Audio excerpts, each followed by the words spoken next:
Well, greetings everyone, and welcome once again to another Saturday show right here on the SPORTSKRIB Fantasy Show.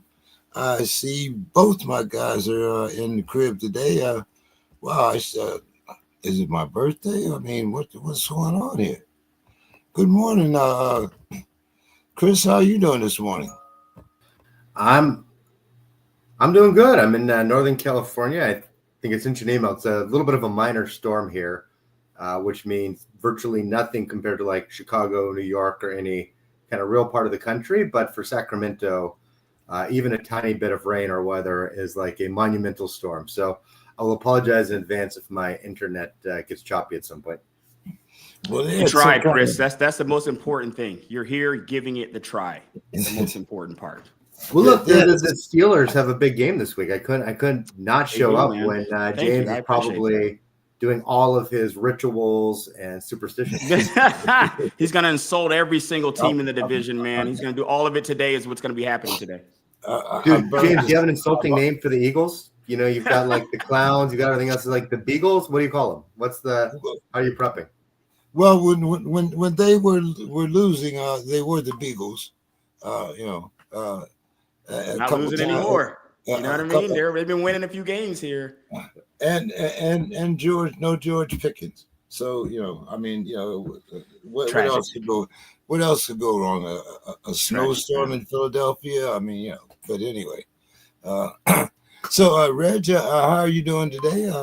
I see you got a hard time today. So I'll be going around like 12:50 or so. But I can still about 45 minutes. So I'm good. In the playoffs this week, got a playoff win this week. In my home league, playoffs started early, or started a little bit earlier than they start in other leagues. So I was able to get a playoff win this last week pretty decisively because I had Jordan Addison and he just crushed. Man. God, he crushed.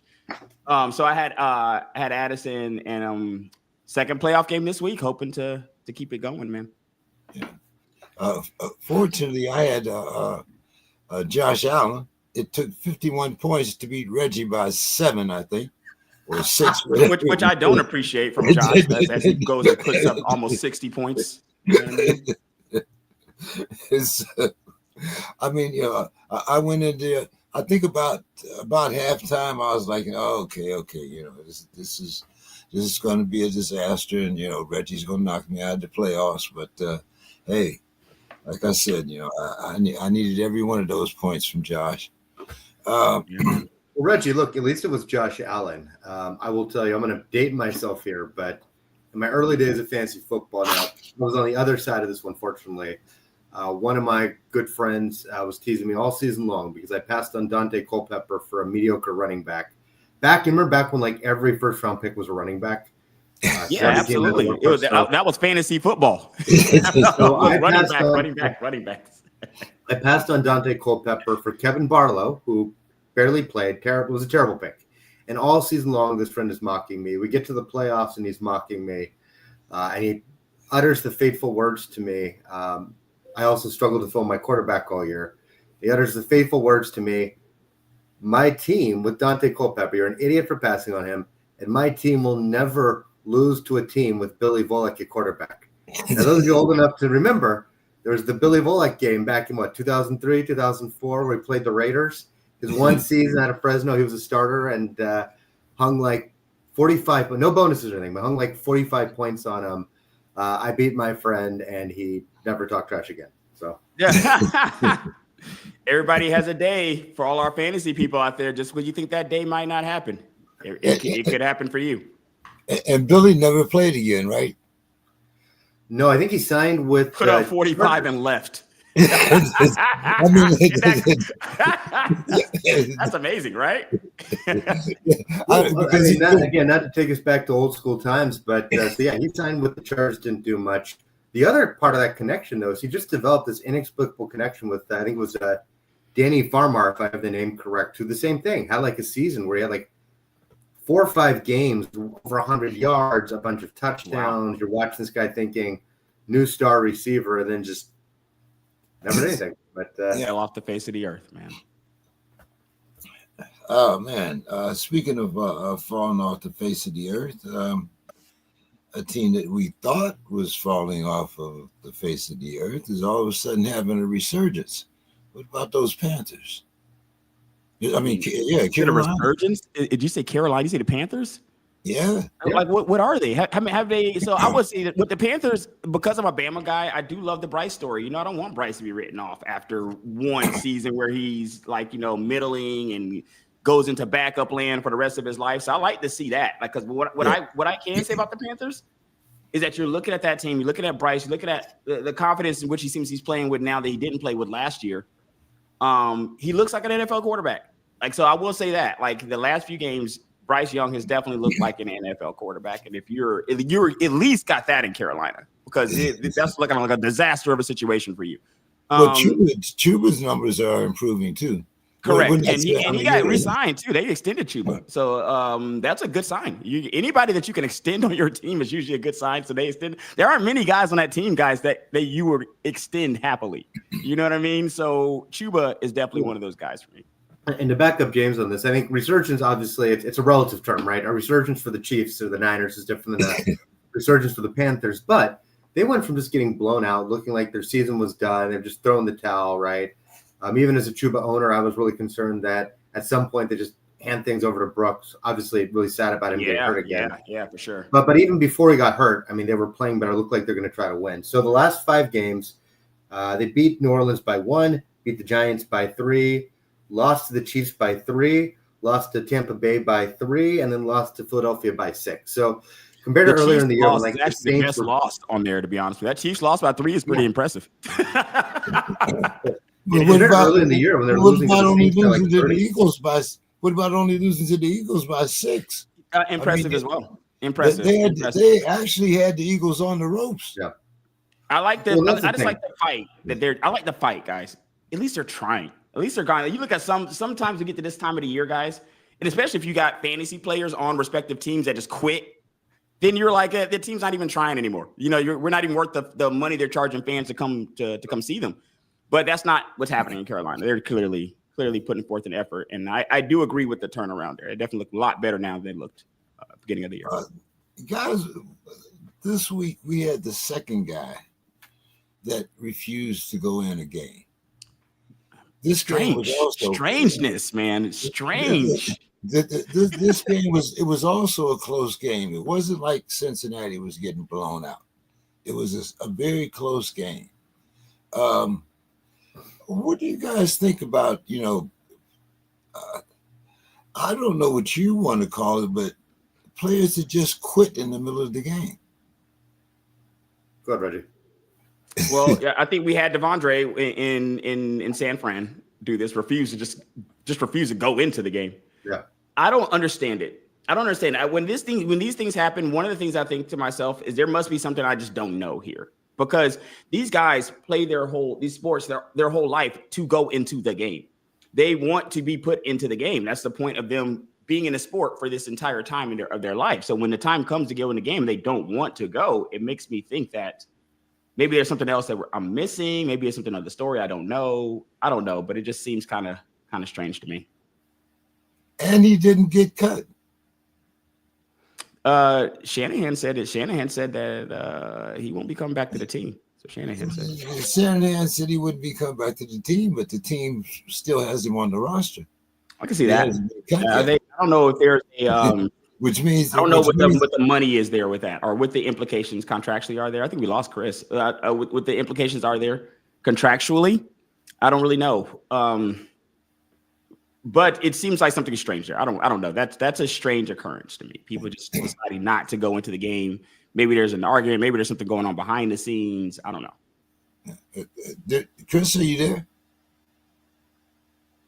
His stream is frozen. It's probably because of the internet issues he's having there. Maybe he said he'd come back whenever he could. But I mean that to me, is very strange. There's only so many jobs in the NFL, and if you're lucky enough to grab one of those, I mean, what are you going to do after you get cut? Go back and go sell used cars? Go sell coal like the other, or steel, or whatever the other? I mean, where else are you going to go to get that kind of money? I think it depends on a player too, and like what the market is for that player. Like it's a pretty unattractive situation to not be going into games. But we've seen it before. We've seen players leave one team, go another team, and have success. So who knows? I don't know. If he was a marquee player, maybe. But hey, we'll see. I think we got Chris back now.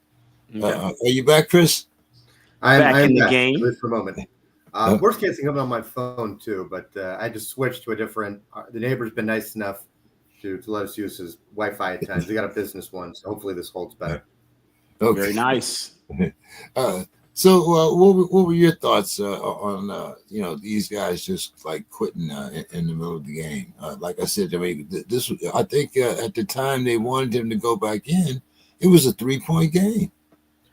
3-point, I never agree with the player quitting, but sometimes when it's a veteran playing for a 2-10 team that's losing by 30, there's a small part of me that at least understands the frustration. The Niners were playing for their playoff lives. They still had a good chance to make the playoffs. They had won last night on Thursday night, and it was a close game. So bizarre. I am going to hold opinions a little bit till I hear from the player. I mean, these guys take a beating.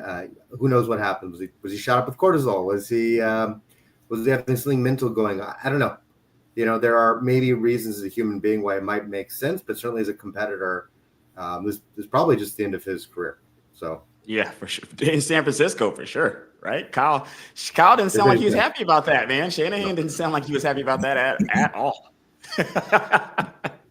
No, he runs a tight ship. He's done in San Francisco, but I can't imagine there's a lot of teams.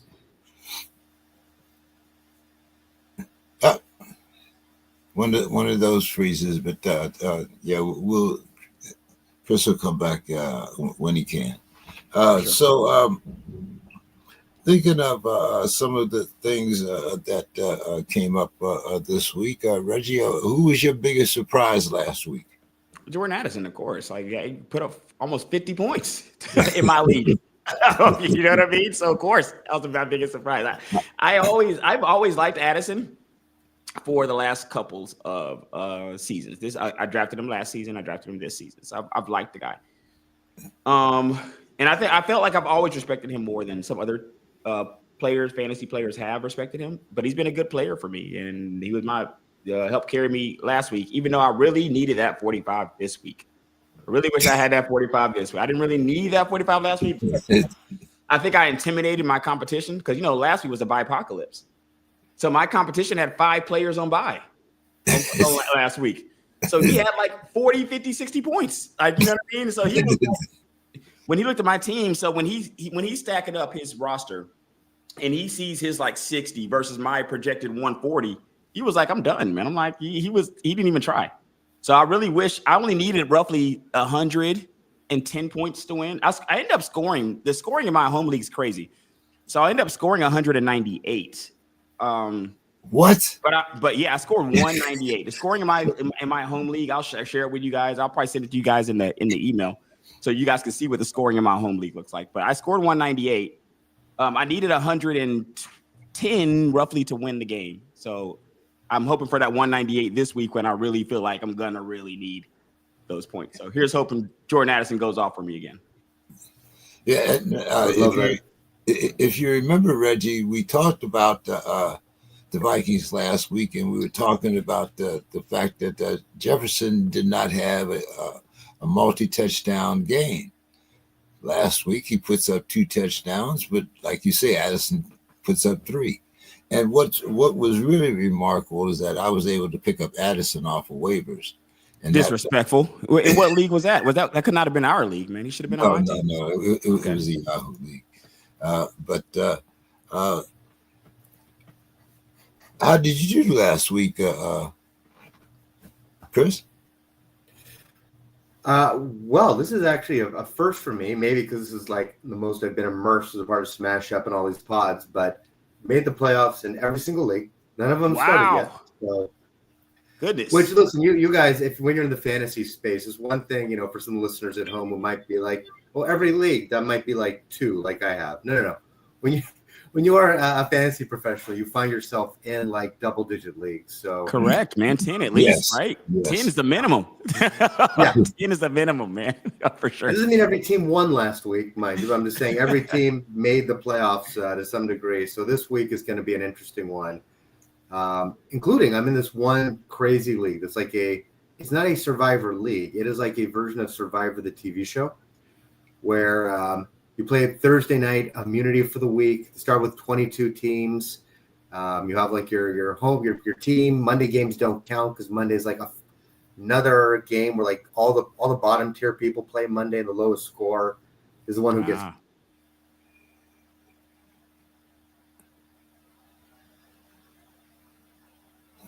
Wow, bad timing to lose Chris right there. I was vested. I was hanging on every word. I know. Yeah, because Chris plays in so many interesting formats. They're not just, the run-of-the-mill type leagues. Right. So very informative. So you can tell that, he's been doing this for quite some time. And like, you say, it's hard to, once you start playing and you start playing double digits, I mean, like you say, 10 is the minimum. And then and then a guy gets scratched on Sunday morning, and you're scrambling like hell. Screwing your whole life. You got to fix 10 lineups. It's all good until you got to just fix 10 lineups. You got that Bipocalypse week times 10. And you're not going to tell me that if you're playing in, I'll say like me, for instance, 20 different leagues or over 3 different formats, you're not going to tell me that you remember everybody that's on your team. Bro, a couple are going to catch you, James. You're going to get caught by 1 or 2 of those. 1 or 2 teams where you leave a player on IR too long or something like that. You're going to get caught. I've gotten caught. Believe me, I've gotten caught. So Chris is back. So Chris, okay. One last try. I'm on my phone with data, which usually works pretty well. If this doesn't work, I'm gonna have to apologize, guys. And the storm we might as well just shut this thing down at that point, Chris. If it is not working, we just shut this show down, Chris. We got our expert on here, James. We can't have our expert leaving here. So Chris, go back into what you were saying about that Survivor League. Oh, it's wild. I think you come out on Monday. So Monday is like an elimination game. So look, there's twists. It varies week to week exactly how you qualify. But if you're in the bottom tier, if you're up for elimination, you basically play in a DFS slate on Monday. And if you lose, if you're the last place on Monday, you're out. So you fight for immunity. You have your normal fantasy. If you wind up the elimination showdown on Monday, you're out if you lose. So we've gone from 22 people down to 5. But wow. Jordan Addison was my hero last week. Jordan Addison. So interesting game because 22 players in the draft. So your team is very thin to start. But unlike traditional fantasy, because again, teams are getting eliminated, you actually have good players who hit waivers every week. So so the player pool is still increasing, but that player pool is increasing weekly, basically. Exactly. It's a wild game. Yeah, that does sound very wild.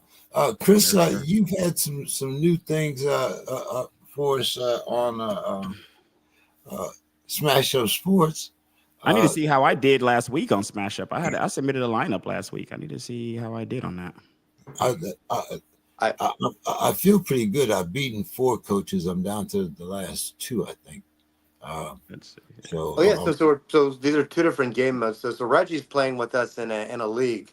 And I think, for this week in the league, I think, Reggie, you may have you or James got first, I believe. And then okay, good. 4. Look here. James is also doing our single player mode where you try to beat these 6. I see. Bosses. I got the professional people, right? That are like the bosses that we talked about on other episodes.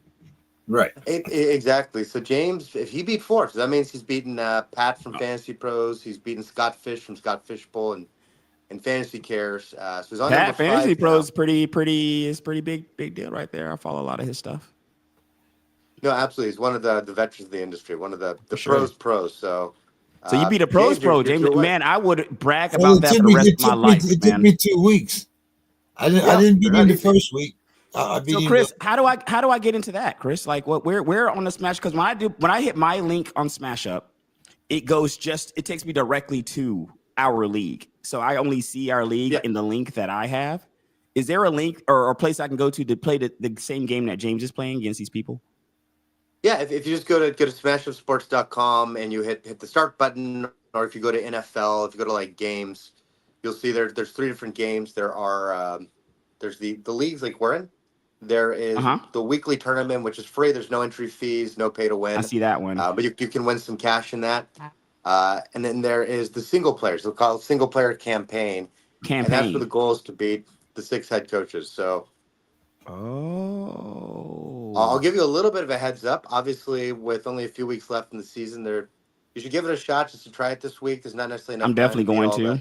the coaches, but we're about to have a special promotion with Fantasy Pros starting next week, where we're gonna have a secondary single player campaign that's only against Pat and Andrew, only against the Fantasy Pros people. So it's 2 bosses, and the goal will be, can you beat 2 in 3 weeks with some prizes for the first few people who do. So So is that starting next week with next week's lineup? Not this week's lineup. Next week's lineup has not even been announced publicly. It's going to be an email to Okay. Fantasy Pros people and stuff. But a little for your listeners, just a little preview. Absolutely. I'm trying to jump in there, man. I need to beat somebody so I can brag to my buddies. And you also there's a cancer promotion this week. So that was Thanksgiving week. So we managed to raise a few $1,000s for cancer, which was awesome. We partnered with Scott Fishbowl and Fantasy Cares and the Jimmy V Foundation. Actually, it's just called the V Foundation, but it's for Jimmy V. It's ESPN's big charity. And so for everyone who played, whether they're new or existing users, 2 weeks ago, we donated. So we raised a few $1,000s for charity, which was awesome. So Jimmy V was, maybe relatively small potatoes compared to some of their big, giant fundraisers. But I know Scott Fish was thrilled, and Jimmy V, they'll take every dollar. So they've done, if you don't know Jimmy V Foundation, they donated, millions and millions of dollars to cancer. Is that Vitel? Is it Vitel? Is his last name? The basketball coach? No, we're talking. You're gonna make me butcher this.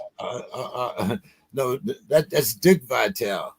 Dick Vitale. So was there like a basketball coach? Was he like a basketball coach? He was the basketball coach for North Carolina State. There we go. Okay, wrong name, right guy. Right guy. I got the picture of him in my head. Wrong name. Okay, got you. They won the national championship, and then I think the next season he announced that he had cancer, and they and that played out quite publicly, if I'm not mistaken. Right. Yeah. But you might be a little too young, Rich. No. Now, there's tell us about the difference between the beginner's battle, where you can only have 1 lineup, and the weekly lineup where you can have 3 lineups. Yeah, so one of the things we kept hearing from players, because we've gotten more and more new players this year, and we've added more cards into the game. Existing players who know the game, they want as many cards as possible. They want to use strategy. For a lot of beginning players, we're getting some feedback that it was a little bit overwhelming. You jump in, it's intimidating. The weekly turn. Sure. Yeah, it's the weekly turn for the first time. There's 40 to 50 cards. You're just trying to get your bearings. So we started this beginner tournament. Technically, it's not locked. So even if you played for 2 years, you could still go in and play. But it's really, prizes are really small. It's really intended for beginners. You can only set, I think it's 1 or 2 lineups, and it's really just a handful of cards. So it's basically the beginner, the what we call the vanilla cards, where it's like starting all pro and Hall of Fame quarterback, where it just multiplies their score. And then we have 1 or 2 of the other cards to introduce people to the types. So I think we have Speed Demon, where if the receiver catches a 40-yard pass, you get 30 yards. I think we have one of the team cards like Home Field Advantage or Ride or Die. I can't remember off the top of my head which one. But the goal is you're really looking at less than 20 cards, really simple. So it just lets beginners understand how the game works. So then they can take that knowledge to the weekly tournament and hopefully win some cash or play their friends in a league.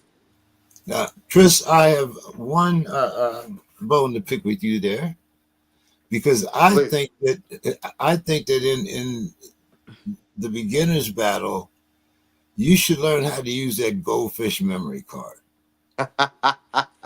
You're right. We might actually have to put that one in there. What is it? That's What is my the goldfish favorite. memory card? What card? What does it do? Go ahead, James. No, it's Okay. If I knew how to use it properly, I wouldn't want it in the beginners. you trying to learn how to, you're asking for a friend, James. That's what he's He doing. wants to learn. There you go. There you go. I'm asking for a friend, Chris. So goldfish memory is one of my favorite cards. My favorite build in the game right now. So we have a mix of cards on Smash Up. Some make your good players better, right? So we've got anything from the multipliers. We've got catching fire, which is like PPR times 3. We have, Nice. bruising bell cow. You get a point for every carry. We've got all these cards that reward you for good things. We also have cards where you can take a negative from your player if you know they're going to do poorly. You say you want to spend less money on like a bad kicker. We've got double doink where you get points for a missed field goal or extra point. Well, for quarterbacks, we've got a card called Goldfish Memory, which I'm just going to call the Jameis Winston card because you basically get 8 points instead of -2. So it's like 10 points for every turnover from your quarterback. So Fumbles Winston, included. fumbles and interceptions. So for Winston, the guy throws 3 touchdowns and 300 yards, but also 3 or 4 turnovers a game. So Yeah, absolutely. He's gonna give you three opportunities to get it back, man, for sure. So I played our single player mode, and I beat it. I was the first person to beat it, as I should, because I know the game hopefully better than anyone since I made it. But You did the it one to I me love on doing. Drake May. You played Drake. You did it to me on Drake May. Drake May hasn't been terrible fantasy wise, guys. I mean, like No, my Bo Nix hate there. I'm like, hey guys, some of these players haven't been terrible. So before Winston, I was playing this card on Ratner when he was starting for the Saints. I was playing it on Bryce Young, Drake May, like the quarterbacks you would imagine it going on, right? Adrian O'Connell, Gardner Minshew, Desmond Ritter. But once Winston came onto the scene, it's like a human cheat code. He's cheap. He doesn't cost you much. You play Goldfish Memory on him, and he will get you like 30 points a week between his turnovers and his actual like good stats. So enjoy the ride this year while it lasts with him. It's so funny how fantasy fans rejoice in one way or the other when Winston enters the game. Like when Winston enters the game, fantasy people, it's wheels up, guys, because we already know he's going to throw it 500 times. So we already know it's wheels up for your wide receivers, even your second, third guys. They're going to get opportunities because he's going to throw them about 7-8 balls. But he's going to throw the other team 7 to 8 opportunities also. So we'll see. I could see that being a popular card for him. Absolutely. So that's the go. And pair with like hellacious halfbacks, so you get the bonus for your running back. So you can spend a little more money on him because you didn't spend much on your quarterback. And it's a really good pairing. So it works well. A little hint if you're going to go into the single player campaign against some of those pros from like Fantasy Pros and Scott Fishbowl. Nice. But and it's not in our team cards either, is it? I mean, our league cards. No, it's in league. They're right now. They're all the same. We actually, for the first time, we made a functionality. So it used to be because as a startup, we're still working on our tech. So it used to be that every tournament had to have the same cards. We actually couldn't have different sets. We've changed that, which is why we have the beginner tournament now. And so I'll give you guys a little hint. I might piss off our programmer since it's not technically live yet. It's on staging. But we have a new kind of card called field cards, which aren't ones that you and I would play. But what they do is they're a card we can put on the entire tournament. So I think starting as early as maybe next week, maybe a little further out, we're going to have some additional tournaments where every field card's named after like a field condition, something like frozen tundra, where basically all receivers, their points are diminished, but all your running backs and your defense, their points are multiplied. So, but this is going to apply to absolutely everybody. So if you come into the tournament, you can't necessarily play your favorite lineup that works in the weekly tournament. You've got to adapt. You've got to show that you can think and play a little bit differently. You can win even with different conditions. That's nice. I feel like those cards, Chris, give you a lot of flexibility going forward to create different types of tournaments because there's so many different kind of cards. So if you limit cards to a certain particular set, the tournament's inevitably going to have a different outcome. So it's interesting. Absolutely. You be able to leverage those cards into different modes and playing tournaments, you know. And some of those cards, if you play them wrong, they can give you minus points. Yeah. It's part of the strategy, You man. gotta be- The you gotta strategy be goes both careful. ways. Yeah. Yeah, So Chris, we had the beginners battle. We have the campaign, which is against the Fantasy Pros people. That's the one that's against like professionals, Yeah, the bosses and yep. stuff like that. and then we have the league, right? And don't forget too, if you're in a league of 6 players or more and you win it, or if you beat all the bosses in the single player campaign, or if you finish in the top 20 of the weekly tournament, you also qualify for the Tournament of Champions in the postseason. Nice. Qualifying is like everything; it's free, so no cost. If you qualify, you punch your ticket. And the Tournament of Champions is going to be, 2 to 3 weeks long. We're going to announce it pretty shortly. We're finalizing it, but we're going to have $10,000 in cash prizes in that. So some Nice. really big prizes to the top few. Probably everybody's going to win at least a little something who qualifies. So make sure you qualify before the end of the season because it's going to be fun. I'll give you a hint. Those field cards might play a role in the Tournament of Champions, that the best people can rise to the top, having to set some different types of lineups. So It's it should be exciting. fun. All right, guys. Well, let's Reg, we only got about another 20 minutes with you or so. So let's get into some of our stardoms and sit-ems this week. Reggie, what's your thoughts this week? I don't really have many, except praying that I win my playoff game like that. That's like all us fantasy people. I'm praying for a W. Yeah. I don't really have any strategy at this point, guys. And I think we talked about this last week, James. When you get to this point in the season, you probably know kind of what your team is, what the strengths are, who you're going to start, who you're not going to start. You should know your team in and out by this time, especially a guy like me who's been so busy on the busiest on the waiver wires that I've ever been because of the whole McCaffrey debacle at the beginning of the season. I've been on the waiver wires almost weekly.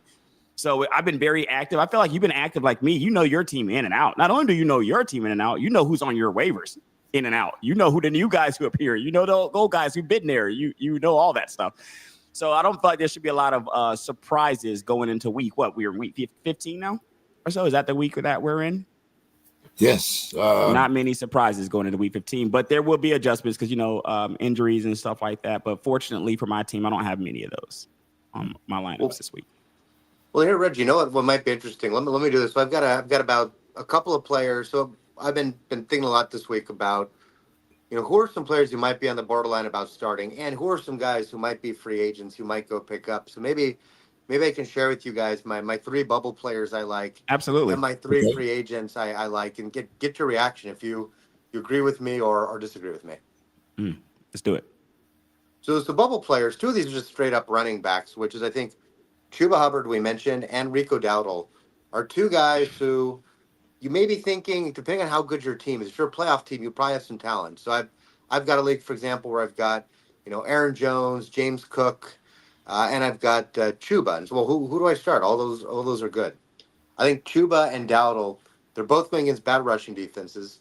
They've both become the focal point of their offenses.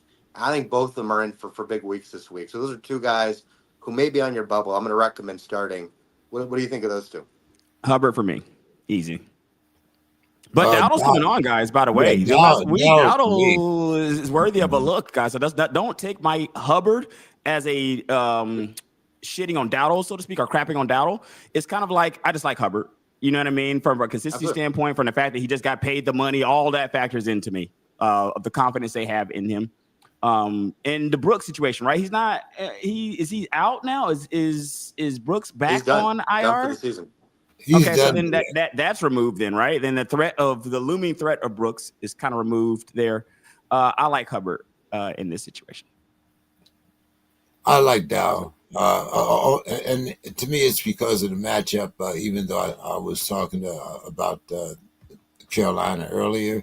But is that who they're going against? Are they going against each other? Is that the matchup? Are they going against each other? It's going to be a running game. Interesting. Yeah. I'm not. I don't have Hubbard on a lot of my teams, so for me, that's I got him on my number one team. The only team that I'm first in is he's on that team. Well, let me give you two bubble receivers then, and then can talk about free agents who are good sleepers for the week. So another kind of bubble wide receiver decision is maybe going to be for a lot of people. They might be looking at Amari Cooper. Started to come on last week, got 14 targets, but now Keon Cole can't come back. Or DeAndre Hopkins, who's been okay, but has those Browns cornerbacks are some of the worst rated in the league to PFF. So Hopkins could be in for a big week. What do you think about those? I love Hopkins against that Cleveland secondary. And I think they'll try to get the ball to him, just to get him more acclimated before the playoffs. And with Pacheco back, I definitely think the concentration will be on getting the ball to Hopkins and Worthy this week. I like Cooper because that's who I'm starting. Because I don't have Hopkins to start. I have Amari Cooper, so I need him to go out there and do something for me this week. So I can't jinx him by not picking him on this show. Like, of course, I got to pick Amari Cooper. But at the same time, too, with the Hopkins situation, has been kind of up and down. I don't know, Pat. Who are they playing? Who are they? They have a division game this week, or no? They're playing the Browns at the Browns or in Kansas City. I believe it's in Cleveland. It's in Cleveland. Yeah, it's Kansas City at Cleveland. I mean, it could be. I like this Jameis Winston games because you always have the liability, the likely that a Jameis Winston game will become a shootout. So you do have that because he's throwing it so much volume wise all over the field that might become a situation where Pat might have to match some of that energy. But I like Amari Cooper, especially after last week. I like Amari Cooper. It looked like they were trying to get him the ball. He's only been in Buffalo, guys, too. 3 weeks? He's only played 3 games in Buffalo. So it ain't like he's been there an extended amount of time. I feel like every week he'll grow there, in my opinion. Well, let me give you my 5. He's only played 3, something like that. Yeah, he was injured 1, I want to say. Yeah. All right, so let me give you my 4 free agents who are probably sitting on your waiver wire right now. And these are ones I've talked about a lot. We did a post on Instagram about it. Instead of going one at a time, just because I know we have limited time, let me give you all 4 and see if you like any of them. So number 1, Jalen McMillan from the Tampa Bay. He's a rookie. He was supposed to be, big thing, 3rd round pick. They invested some draft capital. Started the year hurt, but has been moving into Chris Godwin's slot position. And so had kind of his breakout week last week. 3 catches, 49 yards, 2 touchdowns, I think 6 or 7 targets. So, again, a little desperation. We're not saying to, bench his star and play him. He's number 1. Number 2, this is a conditional one, but Josh Palmer. If Ladd McConkey misses the game, and only if Ladd McConkey misses the game, Palmer would be their slot receiver. Tampa Bay has been the worst defense guarding the slot this season. It would be a safety valve for Herbert. Had about 689 last week as a slot receiver with Ladd out. Probably on your waivers right now, and I think a guy who could have a good week against the Buccaneers' porous pass defense. Number 3, we're going to keep it with receiver before we swing to tight end. Number 3, Elijah Moore. Tillman's going to be out this week. The Chiefs are really good at defending the wideouts on the side. They're actually worse against slots and guarding the seam. So this could be a safety valve for Jameis Winston, especially with Njoku being out this week as well. So again, deep sleeper, but if you need a receiver. Last but not least, if you need a tight end, which is a bit of a wasteland right now, Stone Smart from the Chargers. Interesting. He's going to get some opportunities. Yeah, good pass catcher. Disley is officially out probably for a few weeks. Had 354 after Disley left the game last week. Ended the season really well last season as well. So he's a guy who could be a safety valve for Herbert, especially, again, if McConkey misses the game. But even if he plays, a guy like. So those are 4 free agents who, if you're really desperate, are probably on your wire right now. What do you guys think? I picked up Palmer in a couple of leagues because he was available. And I think, was it last week when McConkey wasn't available? Mm-hmm. Yep. So I picked him up then. Actually, there are a couple of leagues where Johnson and Palmer are available. I picked Palmer over Quentin. As far as the tight end that I picked up on, and I think he's available in a lot of leagues, is Noah Gray. Yep, another good one. Wow, interesting. That's interesting. I like out of the four, I like more for the conditions that you just stated. So if we go to Palmer, it's just hard to trust. Anytime, guys, and this may be just an emotional response from myself. Guys that I pick up a little too early that don't perform for me, that I don't want to hear from you again later. Like, I don't want to hear from you. Guy Palmer is one of those guys. I was big on him. You know what I mean? And it just didn't pan out. Jalen McMillan fell into that same situation. I'm stashing Jalen McMillan at the beginning of this year. Think I've got the prize, man. I got a guy I'm just holding on to here, ready to unleash him upon you guys, especially after Godwin got hurt. And it ended up being more of the Kate Otten show, which I did pick up as well. And he won me a game, by the way. Streamed Kate Otten on him 1 week. He got me a W. But I do like more because Njoku missing, Tillman missing. We know Jameis is going to throw it, bro. Who is he going to throw it to? He's got to throw it to somebody. Like, even when those guys were out there, when you go look at Moore was a deep sleeper with those guys out there. Like, Moore was catching some balls with those guys playing, right? So you take those guys out, it just naturally seems to me that he will be in for an increased target share naturally. Well, an interesting thing, if you look at Moore's game log, people might think he's inconsistent. He's had a couple big weeks, a couple small weeks. Both of his small weeks, and James may already know this, they're against the Steelers, right? That Steelers crushing defense. Absolutely. Who's really good at defending the slot. Correct. All of his big weeks were against other teams. So, look, I'm not saying he's going to come out and score 20 points or anything, but he is a guy who could get you double digits. He is a guy who can fill in. If you're in the playoffs, but you have an injury, you're kind of desperate and you're sorting through a wasteland of free agency. And Kansas City, like you said, is vulnerable to that slot. So. Yep. Do we start Tua this week, guys? I've been starting Tua every week. I don't not start Tua. I don't know where the Tua disrespect comes from. Tua is a pretty consistent quarterback when he plays. He's not a bad quarterback. They act like the guy's putting up 100 yards when he plays. He's not trash. Like, so if Tua plays and you have him, if you have a better option, for sure, right? If you got a rushing quarterback, if you got like a Jaden Daniels or something like that, you can run out there. But if you don't, I think Tua, I hold in the same regard as like a Jared Goff to me. These are guys that can get you points, man. Like, they're going to have high volume. They're going to have high touchdowns. And if they have a day where they have a hot day, that can be 300 to 400 yards for them, multiple touchdowns. So it is like, I think you start Tua unless you got a better option. Maybe somebody with rushing upside or something like that, you know? Yeah, Reggie took the words out of my mouth. I got nothing to add. That's perfect. What do you think about him playing against that Houston defense? One guy I really wanted to ask you guys about, and this is probably the game of the week. Do we start Brian Thomas Jr.? It's hard because I think it depends on your lineup, right? Like, he's kind of a mid-level option for me. Like, I like him. I'm starting him. I'm in a 3-receiver league, in a 14-team league with 3 receivers. He's absolutely starting. I mean, he's getting the volume from Mac Jones. Mac Jones is terrible, but he's getting, 11 to 14 targets per game. And, if you have 3 receivers, a guy getting 11 to 14 targets is going to put up minimum numbers that are startable, most likely. And he's got the upside. He can catch a touchdown. He can, get over the top of the defense. So, yes. Now, if on the other hand, you're in a league where you had, Puka and Tyreek Hill, no, you don't need to force him into your lineup. And that's a very solid point there. And I think listeners need to pay attention to the first thing that you said there. So you said the 14-team league? Yes. So 14-team league, 3 wide receivers. That's 42. 42 receivers gone with just a 3 and no flex, guys. With just a 3, you guys have a flex spot in that league too? Yes.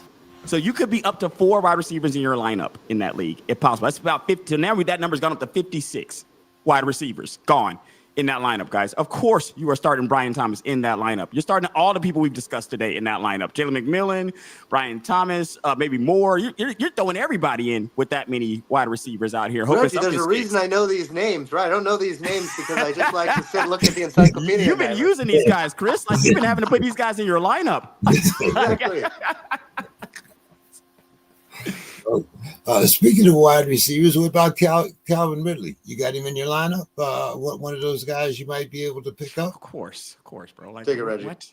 Yeah, of course you have Calvin Ridley in your lineup. Like, why? These players that we're naming, you got to have a pretty stellar team. And there are some teams, guys, where I do, believe me, have stellar teams, and these guys aren't making the lineup. So it isn't such a terrible question because there are teams I have where these guys won't be in the lineup.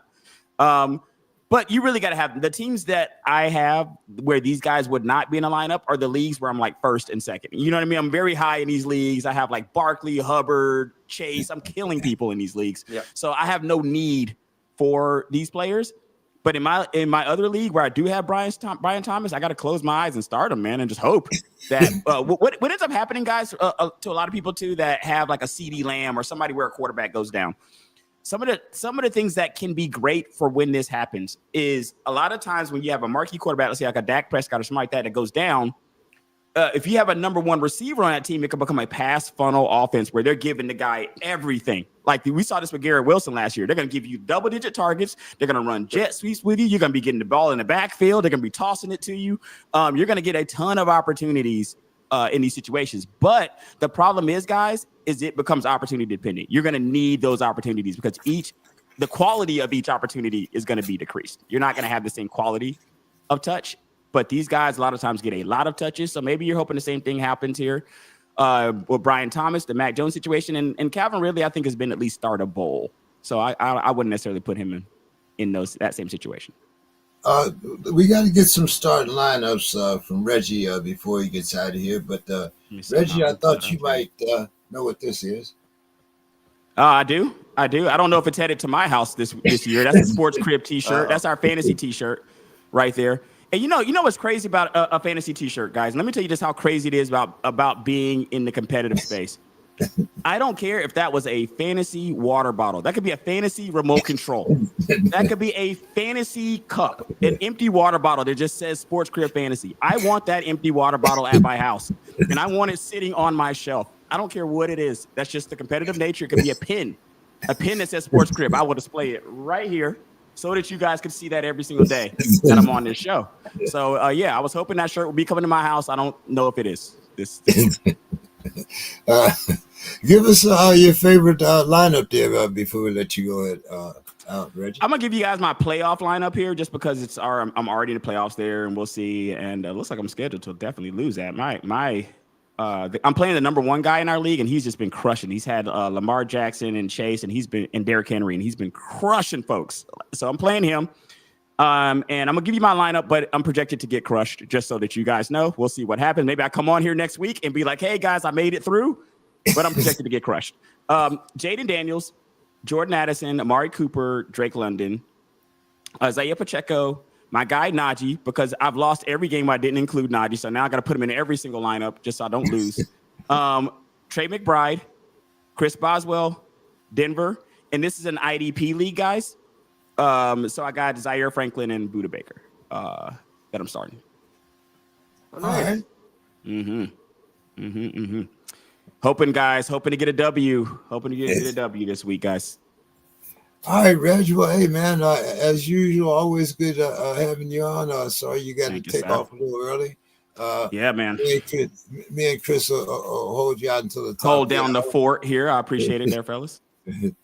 All right, and don't forget to jump on the Smash Up Sports. No doubt, man. I want to get on the campaign. I need to play some people so I can beat people like Pat and talk to my friends about it. Absolutely. I'm excited.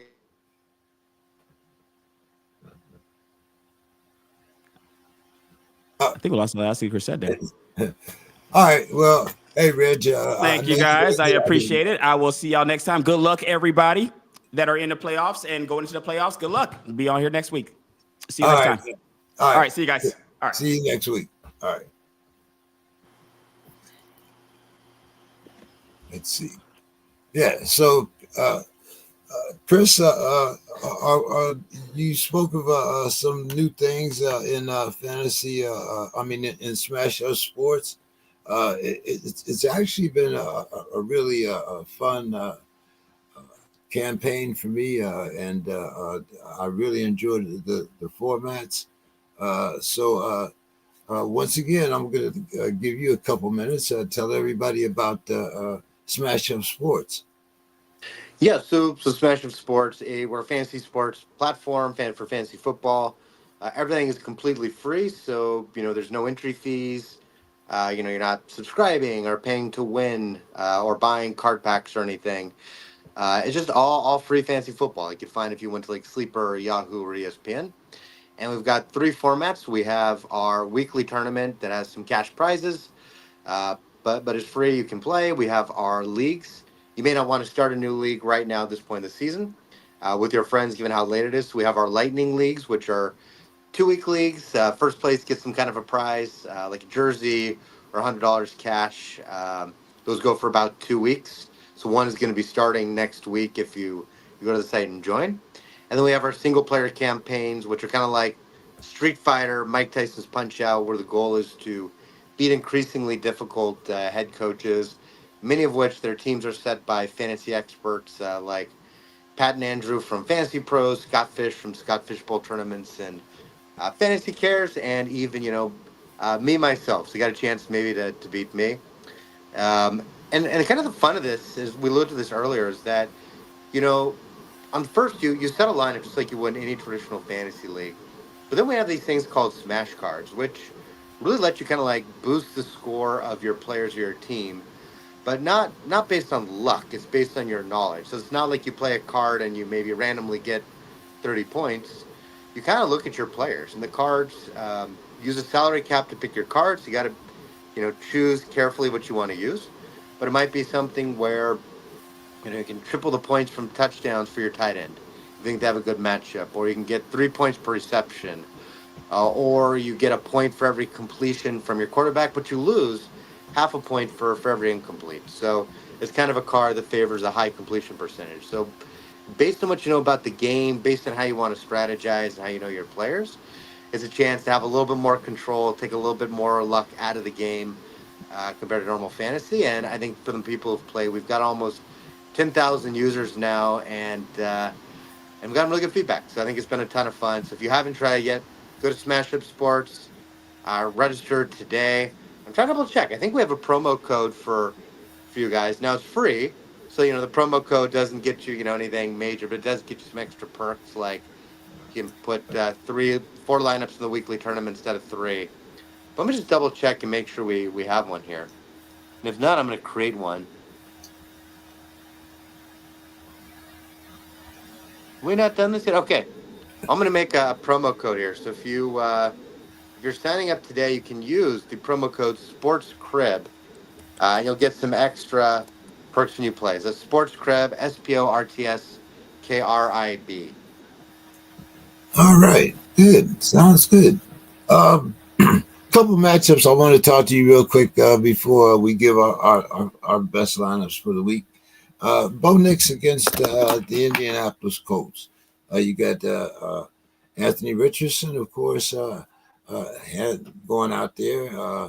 But do you have a lot of faith in Jonathan Taylor? You know, uh, Yeah, so Michael Pittman Jr. or Cortland Sutton? But what's your thoughts going into this game, fantasy wise? so I like the Broncos a lot. I think that Knicks will have a good game. I think he'll be good against that defense. Taylor should have a good week, or at least good enough. And Sutton has just been extremely consistent, so I think he is just an absolute must start at this point. On the other side of the ball, Richardson is fine. He's got high variance, right? So he could give you a bad week. But if you're looking to win, if you're an underdog, because of his rushing capability, he can give you a lot. From the receiving game, I would, or actually, I apologize. I said Jonathan Taylor when I was talking about the Broncos. Taylor, I think will be fine. Not his best game, but he'll be okay. Receivers is where you need to be careful. So if Josh Downs plays and plays out of the slot, which he will if he plays, you can absolutely start Josh Downs. He should have a good game. He plays out of the slot in about 40% of his snaps, so he should do well, and he should be a safety valve for Richardson. I am absolutely not starting Pittman. Pittman will be playing on the outside, and Pittman will be matched up for most of the game with Patrick Surtain. Sertan has shut down much better wide receivers than Pittman. So if you have Pittman, put him on your bench. And if you need to go grab one of the players we talked about earlier, like Josh Palmer, if McConkey sits, Jalen McMillan. I can't remember all the guys. Or Elijah Moore. So I would start any of those guys just about over Michael Pittman this week. Another matchup, the Arizona Cardinals, probably playing for their playoff life now that the Rams have beaten the 49ers. What's your thoughts there? Kyler Murray, I think Marvin Harrison Jr., the thing about him is that, if you drafted him, you have to run him out there, but he hasn't performed. I have him on the bench. So for the Cardinals, if you have Murray, it kind of depends. Look, if you have a better option, congratulations. If you have Murray, he's probably your number one quarterback. He's probably a guy you have to start. James Conner, absolute must start every week. He's been phenomenal. He runs, he catches the ball, they use him in the red zone. Marvin Harrison Jr., he has been extremely up and down. I actually, in one league where I'm in the plus, have him on my bench. So I have a couple other guys. I got lucky in that league. I held Jackson Smith and Jigba on my bench early in the year. So I've got Mike Evans, I've got Jackson Smith and Jigba, and I am benching Marvin Harrison Jr. Not even playing my flex. I've got a running back there. So he has not much start. Draft capital, just like a real NFL team. You got to recognize a sunk cost. And Harrison is only cracked 100 yards 2 weeks. He's generally sat, between about 30 and 60 yards. Highly touchdown dependent, but he only has about 4 or 5 touchdowns in the season. So, look, this is the playoffs, and this is where you got to make tough decisions, and I think it's completely legitimate to leave him on your bench. All right, well, let's give him your. I'm going to give you my best lineup for this week. Of course, this is a Yahoo League. I'm in first place, so I got a first round bye. But this week, my best lineup is Josh Allen, Jamar Chase, DJ Moore, then Saquon Barkley, and I got DeAndre Swift in here, but I'm probably going to change him out. Then I got Mark Andrews, and I got a sorry 3.4 points from Debo. Oh, man, Yeah. that's rough. I have that in one league, too. I was on the fence about starting him. He was making so much noise. Purdy's like, hey, he's one of my best friends. I'm going to give him the ball. And to be fair, they tried to. He had a couple Many of big times. drops. Right. Yeah. Yeah, many times. But the surprising, the thing that surprised me was, like I said, the drops that they had, and it was just it's one of those years where, and I know this is your team, the 49ers, but they just haven't been consistent enough for me to start any of their wide receivers without the threat of McCartney there. It just just seems like, I mean, McCaffrey. It just seems like even though the young what are they down to, their fourth running back now? Yeah, Isaac Garindo, I think, has been Yeah. he's been startable, and I think Juwan Jennings is the one guy I would start. I will say, word of warning in general for future weeks: Thursday night games tend to be really sloppy, and usually the offense is tired. Usually coming off the short week, maybe it's different if they're coming off a bye. But for any team playing on Thursday nights, when in doubt, if it's like a tie, obviously if you got a superstar, you're gonna play a superstar. But if there's a tie, when in doubt, I will bench the guy on Thursday night because that has tended to be a very rough night for offenses. But I got to ask you, because how many points did the LA defense put up in Smash Mouth? Because you got a card in there that if the defense holds the other team to single digits, I think it's worth 30 points. Yeah, so if you play that card, if you played on this card is unnecessary roughness. If you played it, they're worth a lot. Let me look up the base defense and how much they got. Give me one second here. Week 14. Look at the defenses.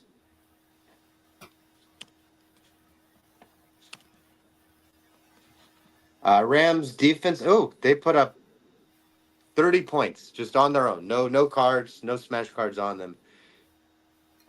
Oh, actually, I paused. I think I'm looking at player card. Never mind. That is the Rams with.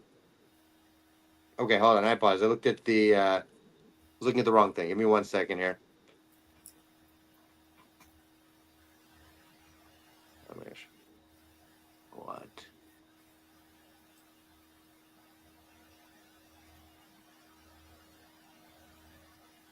Fantasy players. There we go.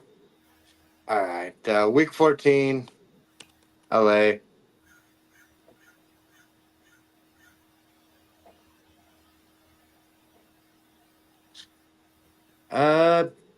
The defense itself. Week 15. I'm looking at the wrong week. All right, take two. Yeah, So the LA Rams week defense, they put 14, up they 12 put up.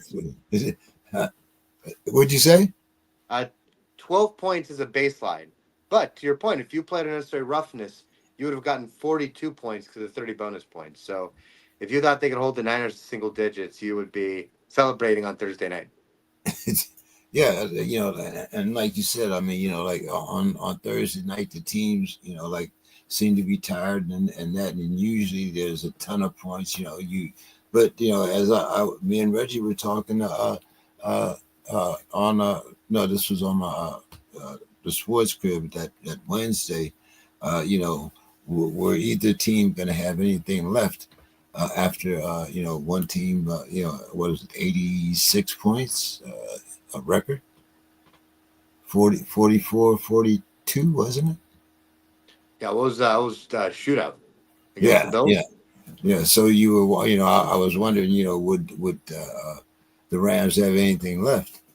Fortunately, the Nakua did, and so did the defense. So, Man, killer. We're complaining about Debo. There were people, a lot of people out there who started Cooper Kupp. okay, yeah. Zero. That's a Zero. terrible way to start your fantasy week. Fortunately, and I'm telling on myself here, but I play a lot of daily fantasy in Yahoo. Fortunately, I had Nakua in my superstar slot, so he saved me, and won me a few bucks. So I can't complain. But I was thinking, I thought just like that, a lot of people are going to start Cooper Kupp. Well, if they did, they were surely surprised because he got zero, zip, nada. I don't even think he had a target, did he? No. No, actually, let me think about it. I don't know if he had a target. I can look that up. I'm not sure if he had a target or not. I'm sure he had at least one, but no, he did not catch one at least. I know he didn't have a catch. And if he had a target, it had to be in the beginning of the game because they tried to get what was that other kid involved? He had a good day too. Let me look here. Targets. So, it's funny because he didn't have a catch. He's not listed on the ESPN box score. But all right, I'll find this. Why don't we keep talking about your lineup, and I'll find his targets. Yeah, and the league that I was talking about Reggie in is our SPORTSKRIB league also. And now that Reggie's gone, I can give you my lineup there also. But I looked up. Cooper Kupp had 3 targets. He just didn't catch any of them. Okay. I thought I had taken that back. I thought he had one during the beginning, right in the first half. But my other league, the league that I had to take 51 points from Josh Allen to beat Reggie, and this is another league. I did start Jawan Jennings, and I also started Isaac Guerrero. Guerrero got me 11 and a half points. I didn't get it. I only got 5 from Jennings, but my starting lineup, and you'll see why I had to start those two, was Lamar Jackson, James Conner, David Montgomery, A.J. Brown, and then Sam Laporta. I got the Chiefs defense, and I got Will Lutz as my kicker. So that was the reason why I had to start those two 49ers. I mean, it's a good lineup, and I'll say this: of the two Niners you could start, you didn't get the performances you want from Jennings and Garendo necessarily, but they weren't bad. Like Cup's performance killed you. Debo's really hurt you. Purdy's would really hurt you. But look, Garendo had like 9 points, and Jennings had what, 6 or 7. It's not a He had 5, and Garindo gave me 11 and a half. So I wasn't really, those are survivable. Yeah. I mean, I probably would have started James Williams in the start if I had had a chance to move him, but I'm not mad as it is. I'm still I got a first round bye, so it doesn't really make any in this particular case, but it could have turned around to beat me in the ass. Like I said, we're playing for the T-shirt now. So, but give us some of your best lineups and some of your good advice before we get off the air here. All right. Well, so here's mine's a smash up lineup. I can't share my screen this week because I'm on my phone. With the storm, the internet is sort of come back, but it's crawling, not enough to stream. So I'll give you the players, and I'll kind of give you the cards out for this lineup. So quarterback, I'm starting Jameis Winston. Again, for those of you who are new to Smash Up, you pick your lineup with like a salary cap like DFS. So Jameis Winston, I went cheaper at quarterback. Went big on my running back. So I got Derrick Henry, Chuba Hubbard, and then a flex, another running back, Rico Dowdle. For wide receiver, I did Jamar Chase and Darnell Mooney. Mooney's got a wonderful matchup against the Raiders, so I'm a huge fan of that one as a slightly cheaper player who I think is going to have a big week. Went cheap at tight end with Dalton Schultz. Still might change that before the game starts. Kai Fairburn is my kicker, and the Chiefs defense. You might recognize, okay, well, Chiefs defense is going against Winston. Usually don't do that in fantasy because if Winston does well, your defense is going to do worse. So what are you thinking, Chris? But I'll tell you. So let's get to the cards. The smash cards I played this week. On Jameis Winston, I played your card, James. I played Goldfish Memory. So every turnover Winston has, I'm going to get 10 points for that. Then, yeah, you're right. The Chiefs are going against the Browns. So it's not a conventional strategy. But on the Chiefs, I played takeaway card. So what that means, I'm going to get, I think, 5 or 6 points for every turnover that the Chiefs get from the Browns. So that means is every time Winston turns the ball over, I'm getting 15 or 16 points. So I'll take Winston's points. I'm not going to worry so much if I lose a few points from points scored from the Chiefs because I'm going to get a bunch of points for those turnovers, for the sacks. So between those two, I think I'm going to be in really good shape. And then I played Hellacious Halfbacks, which gives you, it actually takes down your quarterback score. So Winston's, main points are going to be shrunk a little bit. But then it gives you 1.75 times your running back. So Derrick Henry, Chuba, and Dowdle, all three of those guys, I'm going to get extra points for their performance. I think all three are going to have a big week. So that is my favorite lineup this week, and one you might be going against in our SPORTSKRIB matchup. Oh, okay. Yeah, that I have to learn how to play that Goldfish Memory card. I did take Jameis Winston in one of my lineups. Let me see what lineup that is. I'll take a look at our beginner term. I have to talk to Hybo after this and see if he can add for next week. Too late this week. His team's already set lineup. So I'm going to see for next week maybe if we add Goldfish in just to let him try. Let's see. Here's my lineup. My best lineup for week 15. I have Jordan Love, Derrick Henry, Isaiah Pacheco, Nakua, who's already got my points for me. I got Brian Thomas Jr. I kind of took a flyer this time on my tight end. I took a Hawkinson, he hasn't really been performing, but I figured this week I can kind of start him, considering that this was really a money. I got down to the end of my money here because DeAndre Hopkins is my flex. But Zay Gonzalez is my kicker, and I took the Arizona defense.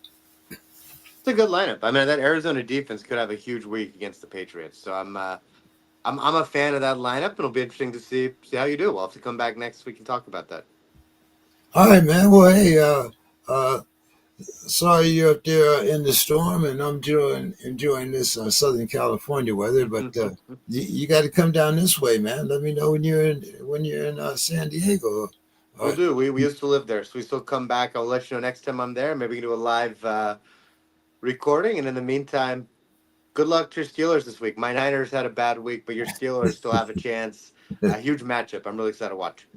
Oh, man, it would be really nice because we could move up from number 2 to number 3 if, depending upon, what happens with the Kansas City Chiefs and the Bills. But we have a chance here because Buffalo's in a tough matchup. They're playing Detroit. So we have a chance if we can beat the Eagles. We have a chance to move up to number 2. So a lot of things. I will be watching, and I'll be thinking good thoughts for your Steelers. I'm hoping they win. All right, man. You have a good weekend. Hope you win a lot, and looking forward to talking to you next week. Awesome. Thanks, James. You too. We'll talk to you soon. Have a good day. Yeah.